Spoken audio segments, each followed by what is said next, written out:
मीठे बच्चे, इस दुखधाम को जीते जी तलाक दो, क्योंकि तुम्हें सुखधाम जाना है।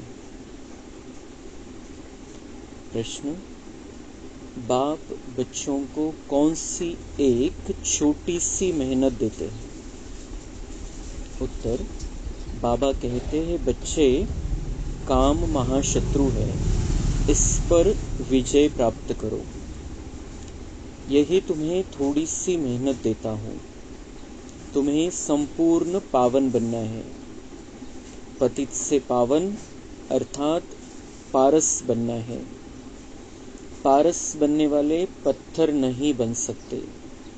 तुम बच्चे अभी गुल गुल बनो तो बाप तुम्हें नैनों पर बिठाकर साथ ले जाएंगे। ओम शांति। रूहानी बाप रूहानी बच्चों को समझाते हैं। यह तो बच्चे जरूर समझते हैं, हम ब्राह्मण ही हैं जो देवता बनेंगे। यह पक्का निश्चय है ना? टीचर जिसको पढ़ाते हैं जरूर आप समान बना देते हैं। यह तो निश्चय की बात है। कल्प कल्प बाप आकर समझाते हैं, हम नरकवासियों को स्वर्गवासी बनाते हैं। सारी दुनिया को बनाने वाला कोई तो होगा ना? बाप स्वर्गवासी बनाते हैं, रावण नरकवासी बनाते हैं। इस समय है रावण राज्य, सतयुग में है राम राज्य।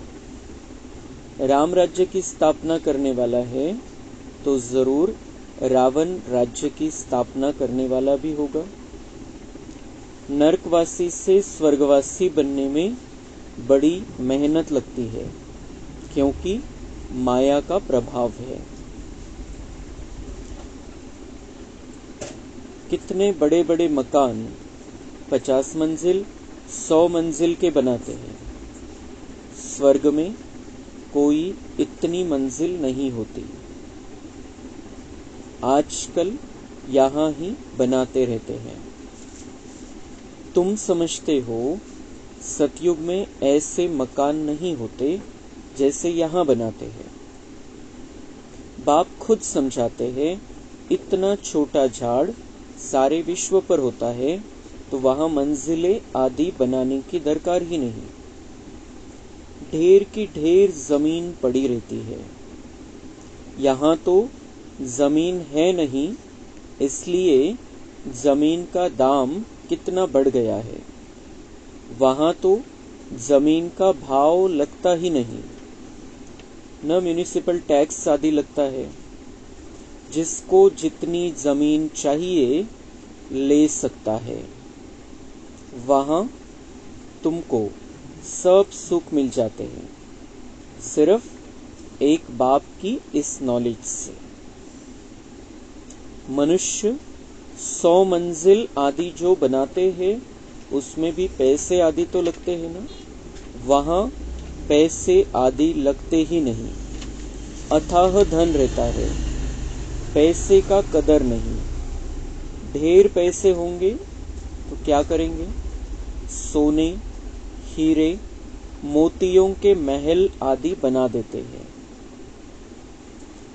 अभी तुम बच्चों को कितनी समझ मिली है।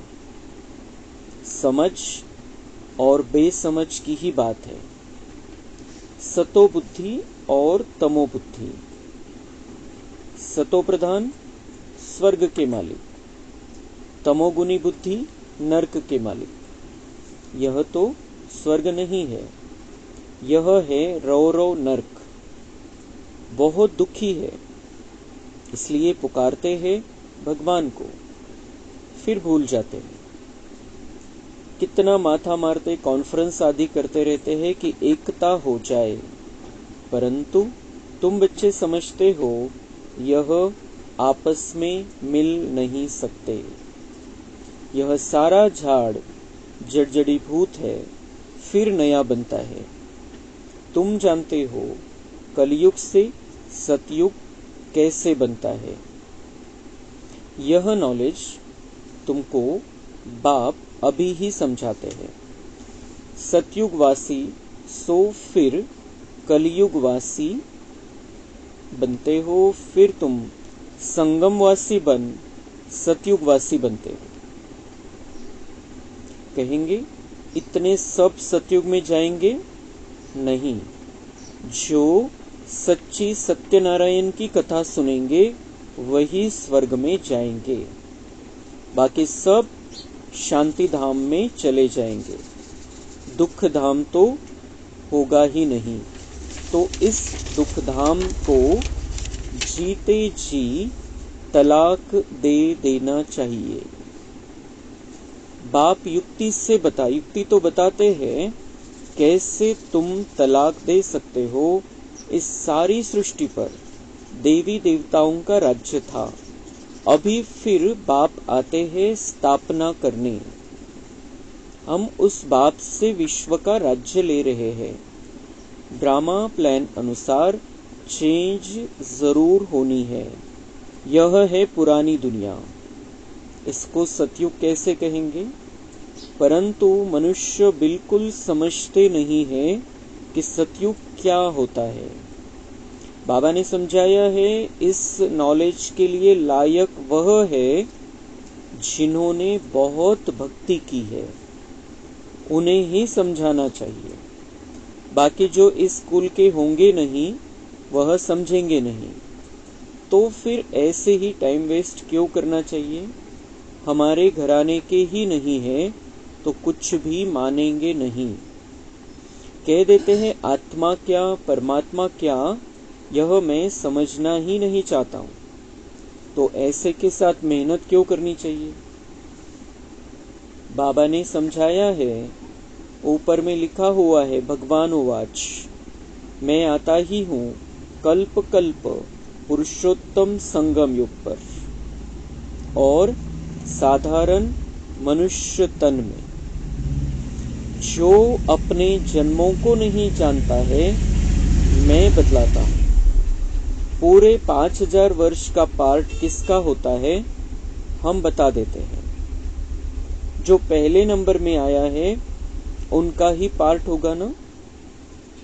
श्री कृष्ण की महिमा भी गाते हैं, फर्स्ट प्रिंस ऑफ सतयुग। वही फिर 84 जन्मों के बाद क्या होगा? First beggar, beggar to prince, फिर प्रिंस टू बेगर। तुम समझते हो प्रिंस टू बेगर कैसे बनते हैं। फिर बाप आकर कौड़ी से हीरे जैसा बनाते हैं। जो हीरे जैसा है वही फिर कौड़ी जैसा बनते हैं। पुनर्जन्म तो लेते हैं ना। सबसे ज्यादा जन्म कौन लेते हैं, यह तुम समझते हो। पहले पहले तो श्री कृष्ण को ही मानेंगे, उनकी राजधानी है। बहुत जन्म भी उनके होंगे। यह तो बहुत सहज बात है, परंतु मनुष्य इन बातों पर ध्यान नहीं देते। बाप समझाते हैं तो वंडर खाते हैं। बाप एक्यूरेट बताते हैं, फर्स्ट सो लास्ट, फर्स्ट हीरे जैसा, लास्ट कौड़ी जैसा। फिर हीरे जैसा बनना है, पावन बनना है। इसमें तकलीफ क्या है? पारलौकिक बाप ऑर्डिनेंस निकालते हैं। काम महाशत्रु है। तुम पतित किससे बने हो? विकार में जाने से। इसलिए बुलाते भी है, पतित पावन आओ। क्योंकि बाप तो एवर पारस बुद्धि है, वह कभी पत्थर बुद्धि नहीं बनते हैं। कनेक्शन ही उनका और पहले नंबर जन्म लेने वाले का हुआ। देवताएं तो बहुत होते हैं, परंतु मनुष्य कुछ भी समझते नहीं। यह भी तुम जानते हो, सतयुग में महल आदि बनने में कोई टाइम नहीं लगेगा। एक की बुद्धि में आया, फिर वृद्धि होती जाती है। एक बनाकर फिर ढेर बनाते जाते हैं। बुद्धि में आ जाता है ना साइंस वालों की बुद्धि, तुम्हारे पास ऊंच हो जाती है। झट महल बनाते रहेंगे। यहाँ मकान व मंदिर बनाने में 12 मास लग जाते हैं। वहां तो इंजीनियर आदि सब होशियार होते हैं। वह है ही गोल्डन एज। पत्थर आदि तो होंगे नहीं। अभी तुम बैठे हो, ख्याल करते होंगे हम यह पुराना शरीर छोड़ेंगे, फिर घर में जाएंगे। वहां से फिर सतयुग में योग बल से जन्म लेंगे। बच्चों को खुशी क्यों नहीं होती, चिंतन क्यों नहीं चलता? जो मोस्ट सर्विसेबल बच्चे हैं उन्हों का चिंतन जरूर चलता होगा। जैसे पैरिस्ट्री पास करते तो बुद्धि में चलता है ना, हम यह करेंगे यह करेंगे। तुम भी समझते हो हम यह शरीर छोड़ जाकर यह बनेंगे। याद से ही तुम्हारी आयु वृद्धि को पाएगी। अभी तो बेहद बाप के बच्चे हैं। यह ग्रेड बहुत ऊंची है। तुम ईश्वरीय परिवार के हो। उनका कोई और संबंध नहीं है। भाई बहन से भी ऊंच चढ़ा दिया है। भाई भाई समझो। यह बहुत प्रैक्टिस करनी है। भाई का निवास कहाँ है? इस तख्त पर अकाल आत्मा रहती है। यह तख्त सभी आत्माओं के सड़ गए हैं। सबसे जास्ती तुम्हारा तख्त सड़ गया है। आत्मा इस तख्त पर विराजमान होती है। भ्रुकुटी के बीच में क्या है? यह बुद्धि से समझने की बातें है। आत्मा बिल्कुल सूक्ष्म है, स्टार मिसल है। बाप भी कहते हैं मैं भी बिंदु हूँ, फिर तुमसे बड़ा थोड़ी हूँ। तुम जानते हो हम शिव बाबा की संतान हैं। अब बाप से वर्षा लेना है। इसलिए अपने को भाई भाई आत्मा समझो। बाप तुमको सम्मुख पढ़ा रहे हैं। अभी बाप कहते हैं तुमको पतित नहीं होना है, यह ऑर्डिनन्स है। तर आपण थोडंसं हे जे बाबांनी आज वर्णन केलेलं आहे त्याचं चित्र बघू। बुद्धीच्या द्वारे, मन आणि बुद्धीच्या एकाग्रतेच्या द्वारे आपण हे चित्र बघू। स्वतःचा प्रवास आपण एक 10 मिनिटासाठी खूप एकाग्रतेने सगळे विचार बाजूला करून आपण हे बाबांचे जे महावाक्य आहे आणि जे आपण रोज ऐकतो त्यानुसार आपण हे बुद्धीला चित्र देऊ, पक्क करू।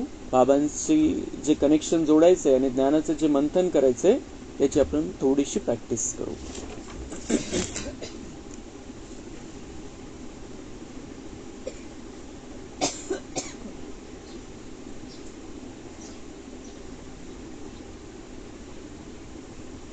ओम शांति। मैं एक चमकता हुआ सितारा हूं।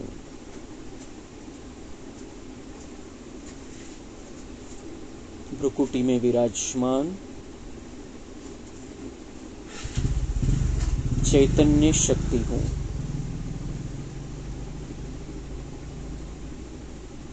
मैं अपने आप को देख रहा हूं।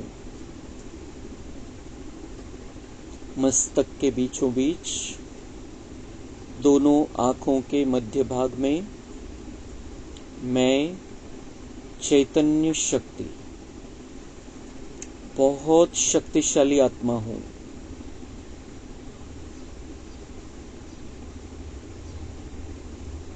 इस अंतिम जन्म के अंतिम शरीर में मैं आत्मा विराजमान हूं। देखना है अपने आप को, मैं चमकता हुआ सितारा, मुझसे किरणें निकल रही है। जैसे सूर्य से किरणें निकलती है, मुझ आत्मा से ये किरणें निकल रही है। मेरे सिर से लेकर पांव तक ये किरणें फैल गई है। मेरा संपूर्ण शरीर लाइट से भर गया है, प्रकाश से भर गया है।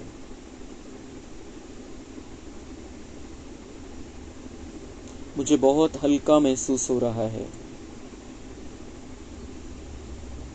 जैसे कि हड्डी मांस का शरीर ही नहीं है।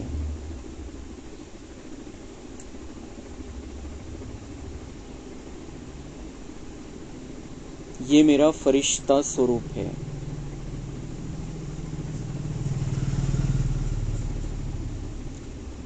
इस शरीर में विराजमान होकर मुझे देवता बनना है।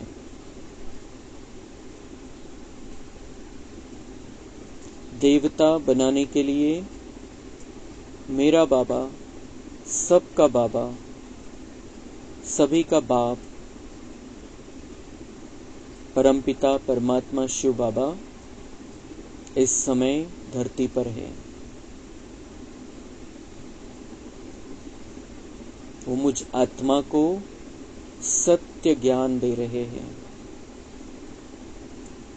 जो कभी नहीं सुना, जो किसी ने नहीं सुनाया। वो सत्य रहस्य बाबा मुझे मुरली के द्वारा समझाते हैं। मुझे भी समझाते हैं और सभी आत्मा भाइयों को भी समझाते हैं।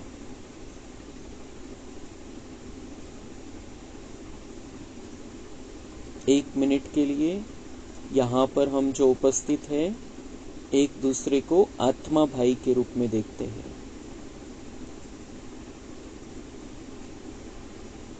सभी के मस्तक में चमकती हुई मणि आत्मा। हम सब भाई भाई हैं। कोई स्त्री शरीर में है, कोई पुरुष शरीर में है, लेकिन हम आत्मा भाई भाई एक बाप के बच्चे हैं।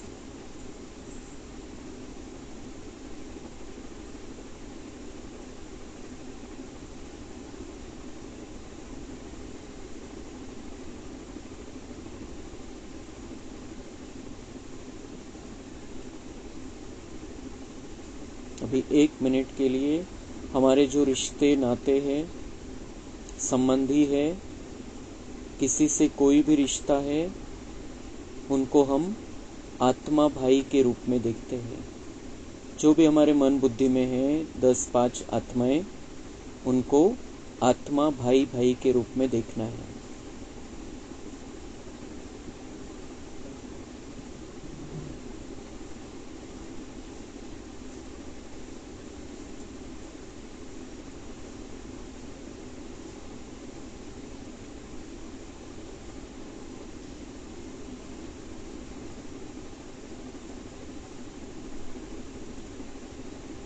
हम सब एक बाबा के बच्चे हैं।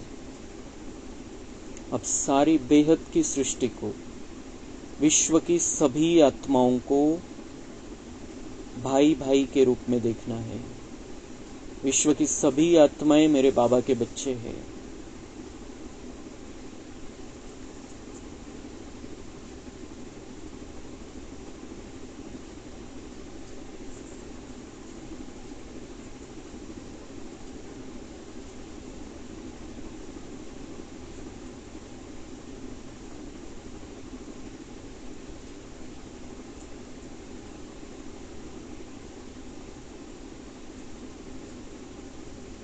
बाबा ने ऑर्डिनेंस निकाला है, आदेश दिया है कि अब इस अंतिम जन्म में पवित्र रहना है। और पवित्र रहने की ये सबसे अच्छी युक्ति बाबा ने बताई है। शरीर को नहीं देखना, धर्म को नहीं देखना, उम्र को नहीं देखना, जाति को नहीं देखना, सबको आत्मा भाई के रूप में देखना।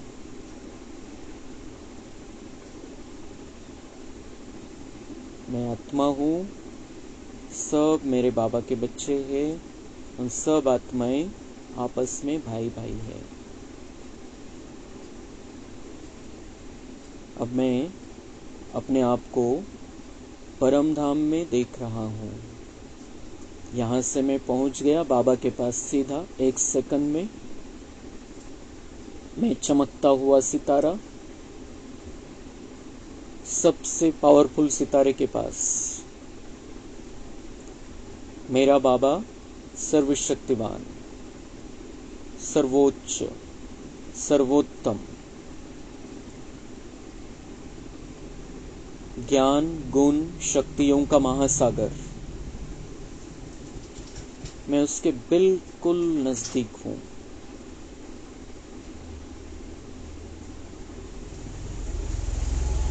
परमपिता परमात्मा, ईश्वर, गॉड, अल्लाह, वाहेगुरु मेरे पिता है। वो एक ही है, वो सबका है, सब उसके है, और मैं उसको चिपक कर बैठ गया हूँ। मैं आत्मा परमात्मा के बिल्कुल नजदीक स्पंज की तरह चिपक गया हूँ। जैसे स्पंज अपने अंदर सब कुछ सोख लेता है, वैसे मुझे भी बाबा की ज्ञान गुण शक्तियों को अपने अंदर चूस लेना है, सोख लेना है। बाबा में जो कुछ भी है वो मुझ में आ रहा है।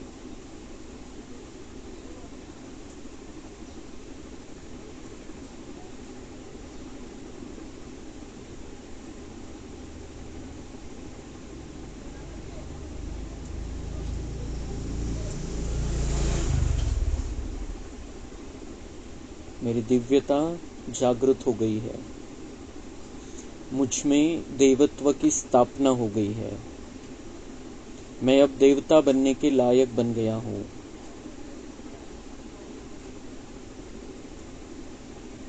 वहां से देखे अपने आप को नीचे आते हुए, चमकता हुआ सुंदर सितारा। नीचे आया मैं धरती पर, धरती इतनी सुंदर बन चुकी है। चारों ओर आनंद ही आनंद है। बहुत सुंदर वातावरण, बहुत सुंदर नजारा। मैं छोटा सा देवता बन गया हूँ।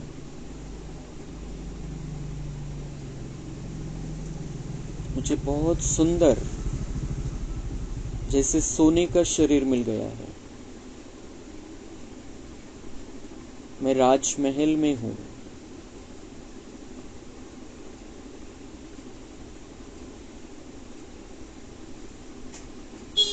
बहुत सुंदर मेरा राजमहल।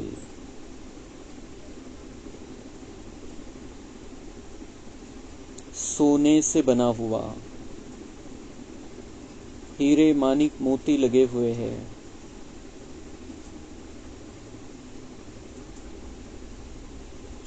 किसी भी प्रकार की कोई लाइट नहीं लगी है, कोई वायर नहीं है,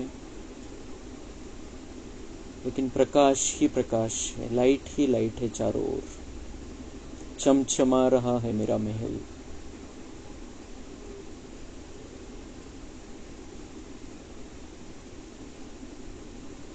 मैं राजगद्दी पर विराजमान हूँ।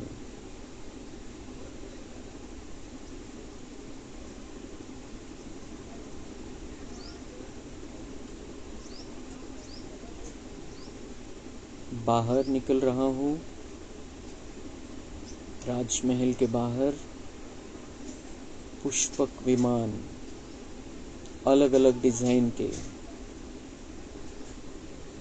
कोई 1 सीटर, कोई 2 सीटर, कोई 3 सीटर है, कोई 10 लोगों के लिए है, 20 लोगों के लिए है। अलग अलग टाइप के बहुत सुंदर डिजाइन के पुष्पक विमान।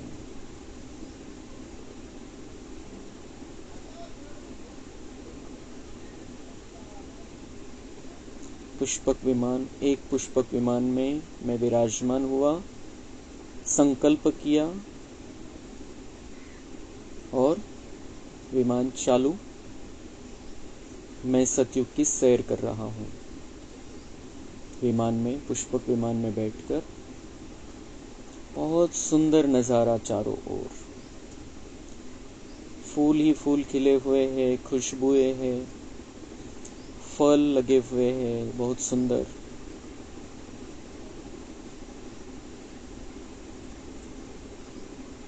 मैं अपना एरिया देख रहा हूँ। मेरी जमीन, कितनी जमीन है वहां पर। किसी को एक रुपया देने की जरूरत नहीं, सब कुछ मेरा है।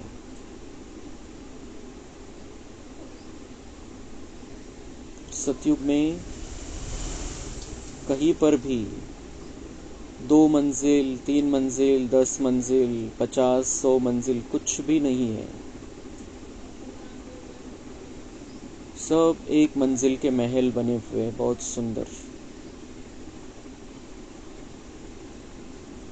सोने से बने हुए महल, कोई ईंट नहीं, कोई सीमेंट कंक्रीट नहीं, मिट्टी नहीं, लकड़े नहीं, बहुत सुंदर सभी के घर है और बहुत फास्ट बनते जा रहे हैं।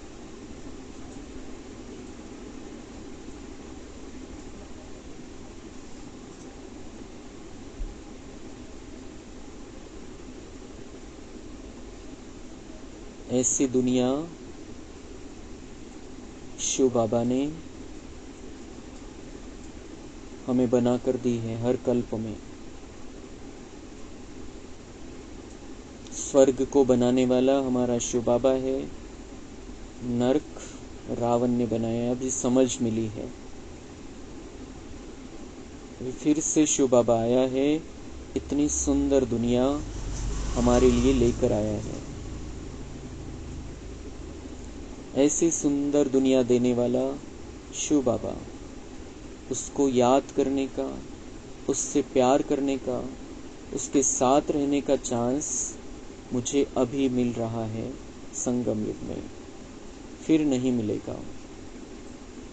मैं अभी संगमवासी हूँ, फिर मुझे बनना है सतयुगवासी। अभी ये दुखधाम रहना ही नहीं है, खत्म हो जाने वाला है। इस दुखधाम से अब मुझे अपनी बुद्धि को हटाना है। इस दुखधाम में सिर्फ मुझे सेवा करनी है, निमित्त मात्र सेवा के लिए मैं इस दुखधाम में हूँ, लेकिन मेरा पुरुषार्थ चल रहा है सतयुगवासी बनने के लिए। और इस दुखधाम को भूलने की युक्ति बाबा ने आज बताई है। इस दुखधाम को तलाक दे दो। तलाक देना मतलब बुद्धि से निकाल देना। इतनी सुंदर दुनिया मेरे लिए बाबा बना रहा है, उस दुनिया में जाने के लिए, तैयारी करने के लिए मेरे पास अब बहुत कम समय बचा है। इसलिए अब इस दुखधाम को तलाक देकर, दुखधाम से बुद्धि को हटाकर पूरा समय मुझे अपनी इस तैयारी में लगा देना है। अब मुझे अपना बहुत श्रेष्ठ भाग्य जमा कर लेना है। अपना भाग्य जमा करते करते सभी के भाग्य को भी जगाना है, सभी को रास्ता बताना है। जो इस कुल का होगा, इस ज्ञान को समझ लेगा। जिनको भी ये ज्ञान सुनने में इंटरेस्ट है, उनको हमें ये ज्ञान सुनाना है, उनको रास्ता बताना है। लेकिन बाबा समझाते हैं कि अगर उसको इंटरेस्ट ही नहीं है कि आत्मा क्या है, परमात्मा क्या है, स्वर्ग क्या है, ये जानने में, तो समय वेस्ट नहीं गंवाना है। कोई अगर सुनना नहीं चाहता है, उसके लिए शुभ भावना रखनी है कि कभी ना कभी समझ जाएगा। हमें अपनी स्थिति को इतना श्रेष्ठ बनाना है कि आत्माएं आकर इस ज्ञान को समझना चाहिए। बाकी जबरदस्ती हमें किसी को भी ये ज्ञान सुनाना नहीं है। कल्याण सबका करना है, भावना सबके लिए अच्छी रखनी है, लेकिन किसी को भी इस ज्ञान को सुनने के लिए जबरदस्ती नहीं करनी है। हर एक का अपना अपना पार्ट है। जिसका जितना भाग्य है, उतना समय के लिए इस ज्ञान में वो आकर उतना भाग्य जमा कर लेगा। जब आना है तब आएगा। हमें रास्ता बताना है, मार्गदर्शन करना है, और सबसे मुख्य हमें अपनी स्थिति श्रेष्ठ रखनी है। अपने अंदर देवत्व को जागृत रखना है। हम जितना अपने आप को देवता बनाकर यहाँ पर चलाएंगे, उतना उतना सेवा ऑटोमेटिक होती जाएगी। एक एक की सेवा नहीं, हजारों लाखों की सेवा हमारी स्थिति द्वारा, चेहरे और चलन द्वारा होने वाली है। इसलिए एक एक के पीछे पड़ने की जरूरत नहीं है, अपने आप को सेट करना है सतयुग के लिए। जैसे हमारा पुरुषार्थ होता जाएगा, हमारी स्थिति ऊंची होती जाएगी, हम बाबा के ज्ञान के अनुसार अपने जीवन को चलाएंगे, शांतिपूर्ण स्थिति में रहेंगे, आनंद में रहेंगे, बिना टेंशन के रहेंगे, सुखदायी स्थिति में रहेंगे, ज्ञान युक्त हमारा जीवन होगा, ऑटोमेटिक सेवा होगी, ऑटोमेटिक आत्माएं हमारे पास आगे चलकर आने वाली है। क्योंकि अभी महाभयानक विनाश शुरू होने वाला है, दुख के पहाड़ गिरने वाले हैं, उनके सभी सहारे समाप्त हो जाने वाले हैं, और इसलिए वो सब हमारे पास आने वाले हैं। हमें रास्ता बताना है उनको, हमें उनको मुक्ति देनी है, लेकिन उसके पहले हमें अपने आप को तैयार कर लेना है।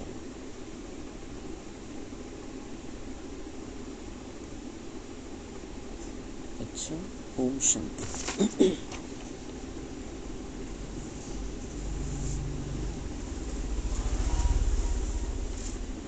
तुम यहाँ बैठे बैठे विश्व का मालिक बनते हो, वह फिर वहां बैठे बैठे बॉम्ब्स छोड़ते हैं सारे विश्व के विनाश के लिए। जितना पवित्र बनेंगे उतना ऊंच पद पाएंगे, जितना बाप को याद करेंगे पाप कटेंगे। यहाँ तुम आते ही हो शिव बाबा के पास, बाप वहां से नीचे आए हैं। तुम सबको कहते भी हो भगवान आया है, परंतु समझते नहीं, फिर युक्ति से बताना पड़े।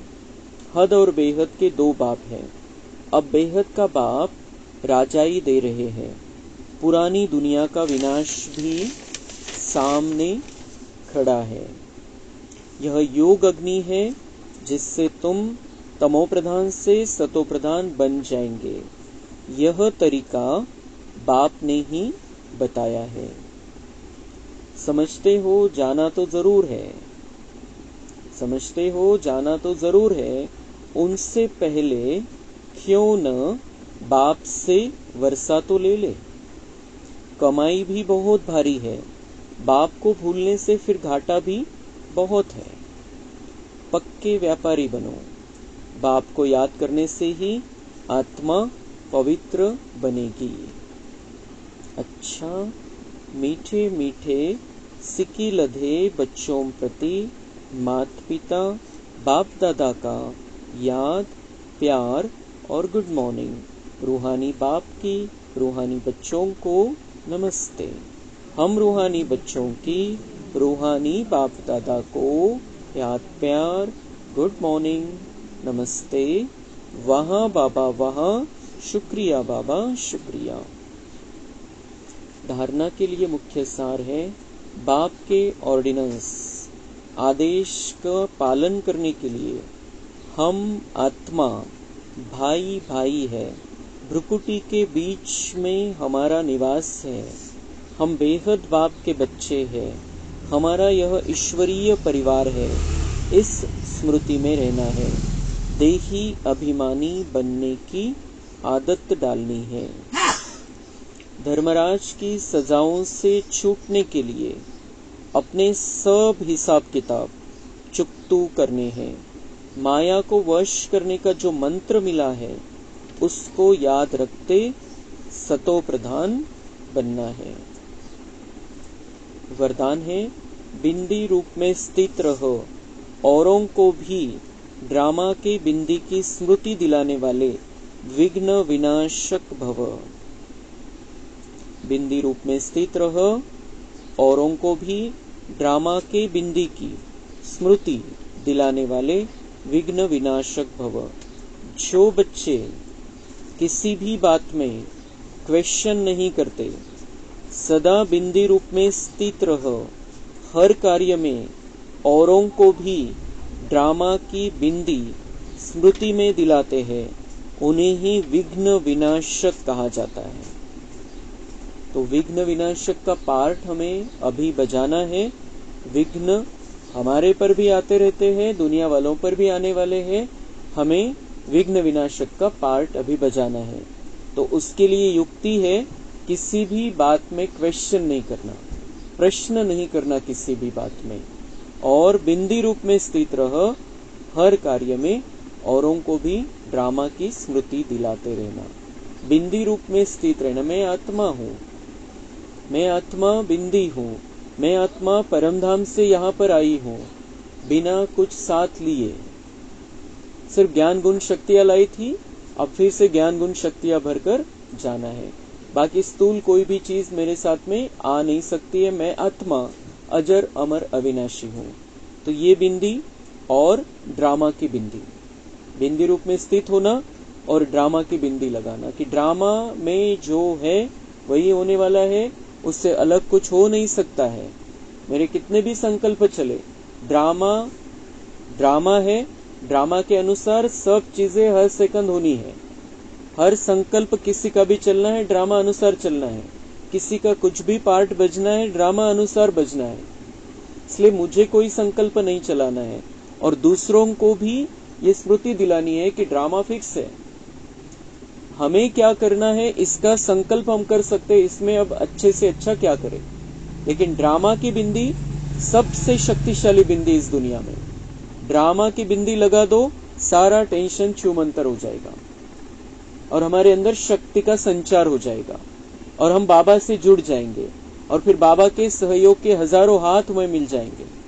लेकिन अगर हम बिंदी नहीं लगाते हैं ड्रामा की, तो अनेक प्रकार के संकल्प चलते, अनेक प्रकार के प्रश्न मन में आ जाते हैं और हमारी ताकत खत्म हो जाती है और हम अस्थिर हो जाते हैं, मन बुद्धि अस्थिर हो जाती है और बाबा से कनेक्शन नहीं जुड़ सकता है। फिर बाबा की मदद भी नहीं मिलती है, हमारी ताकत भी जीरो और बाबा की मदद भी नहीं। लेकिन अगर हम ड्रामा की बिंदी लगा दे अपने आप को बिंदी रूप में रखते हुए, तो हमारी ताकत भी कई गुना बढ़ जाती है और उसमें बाबा की ताकत ऐड हो जाती है।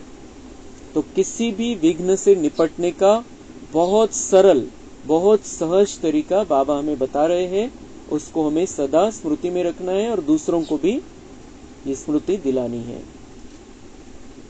वह औरों को भी समर्थ बनाकर सफलता की मंजिल के समीप ले आते हैं। ये ज्ञान सुनाकर, ये बातें समझाकर, ड्रामा के बारे में उनको बताकर, फिर अनेकों को हम शक्तिशाली बना सकते हैं, उन्हें समर्थी दे सकते हैं और सफलता के मंजिल तक उनको लेकर जा सकते हैं। वह हद की सफलता की प्राप्ति को देख खुश नहीं होते, लेकिन बेहद के सफलता मूर्त होते हैं। सदा एक रस, एक श्रेष्ठ स्थिति में स्थित रहते हैं। वह अपनी सफलता की स्वस्थिति से असफलता को भी परिवर्तन कर देते हैं। सफलता की स्वस्थिति से असफलता को भी परिवर्तन कर देते हैं। कुछ गड़बड़ हो रही है, कुछ भी हो रहा है, हमारे मन जैसा नहीं हो रहा है, लेकिन हमारी बुद्धि में ये स्मृति हमें रखनी है, सफलता मेरा जन्म सिद्ध अधिकार है। तो सफलता की स्मृति रहेगी तो असफलता भी सफलता में बदल जाएगी। और हद की सफलताओं से ज्यादा हमें बेहद की सफलता में ध्यान देना है कि मुझे क्या बनना है। अब मुझे ब्राह्मण बन गया हूँ, पक्का ब्राह्मण बनना है, सच्चा ब्राह्मण बनना है, बाबा का नाम रोशन करना है, बाबा को प्रत्यक्ष करना है, मुझे फरिश्ता बनना है और फरिश्ता बनकर देवता बनना है, ये सफलता है। बाकी दुनियावी चीजों में, परिवार में, जमीन में या फिर किसी भी तरीके के हमारे जो रिश्ते नाते हैं, उनमें भी कोई ना कोई गड़बड़ होती रहेगी, होती है, वो चलता रहेगा, उसमें सफलता मिलेगी नहीं मिलेगी, लेकिन हमें जो मुख्य बात है, हमारी मंजिल है, उसको प्राप्त करना है, उस लेवल तक पहुंचना है। वो सफलता हमारी बुद्धि में रहनी चाहिए कि मुझे उसमें सफल होना है। बाकी तो सब ड्रामानुसार चीजें होनी है। हमें सफलता प्राप्त करनी है बाबा का सच्चा बच्चा बनकर रहने में, बाबा का हाथ पकड़ कर रखने में सफलता प्राप्त करनी है। बाबा ने हम बच्चों से बहुत सारे वायदे किए हैं, बाबा ने हमारे लिए बहुत सारी प्रतिज्ञाएं की है, हमें क्या करना है, रिटर्न में बाबा क्या करता है, सब बातें हमें पता है। तो उन बातों को बुद्धि में रखते हुए हमें अब ये जो ऊंचे लेवल की सफलता है उसको प्राप्त करना है और आने वाले जो विघ्न है बीच रास्ते में, उसको क्रॉस करते हुए चलना है, उसको भस्म करते हुए चलना है, आगे बढ़ना है। स्लोगन है, दुआएं लो दुआएं दो तो बहुत जल्दी माया जीत बन जाएंगे। माया जीत बनेंगे हम तो विश्व जीत, विश्व पर विजय प्राप्त हो जाएगी, विश्व के मालिक बनेंगे। लेकिन उसके लिए सहज उपाय, सहज रास्ता है, दुआएं दो और दुआएं लो। जितनी हम दुआएं देंगे, दूसरों के प्रति शुभ भावना रखेंगे सच्चे दिल की, तो उनकी भी शुभ भावनाएं हमें मिलती रहेगी, सच्चे दिल की दुआएं मिलती रहेगी, और आगे चलकर यही दुआएं हमें बहुत अच्छी रीति से संकट से भी निकाल लेगी, विघ्नों से भी पार कर लेगी, और हम माया पर विजय प्राप्त कर लेंगे। दुआएं देने और दुआएं लेने से हमारे अंदर की सच्चाई जागृत होगी, और माया झूठ है, माया सच्चाई जागृत होने से माया भी भस्म हो जाएगी, माया भी निकल जाएगी। जब हमारे अंदर की सच्चाई जागृत हो जाती है, सत्य जागृत होता है, तो बाबा की शक्ति वहां पर रहती है, और जहां बाबा की शक्ति है वहां माया नहीं रहती है। और जितनी हम दुआएं देंगे और दुआएं लेंगे, तो ये सच्चाई हमारे अंदर जागृत होगी, और सच्चाई के आधार से हम फिर माया पर जीत प्राप्त कर सकते हैं। इसलिए दुआएं देना है और दुआएं लेना है सबसे सहज पुरुषार्थ। अच्छा, ओम शांति।